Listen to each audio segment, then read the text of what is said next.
Summer break doesn't mean your kids have to take a break from learning and growing for a couple months. You can give them projects that keep them occupied and challenged and learning and growing and having fun in their time away from school. I created the Summer Project Pack to help you with this. If you know me, you know I love project-based learning. And so I designed 5 projects kids can do in the summer, and they require minimal parent help.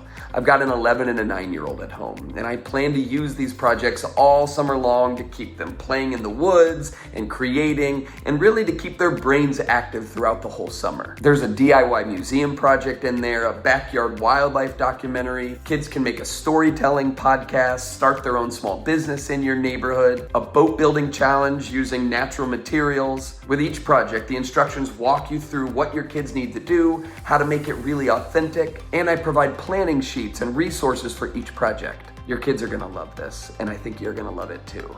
And you can get the whole pack for under $10. I hope your child has fun solving real, authentic problems this summer.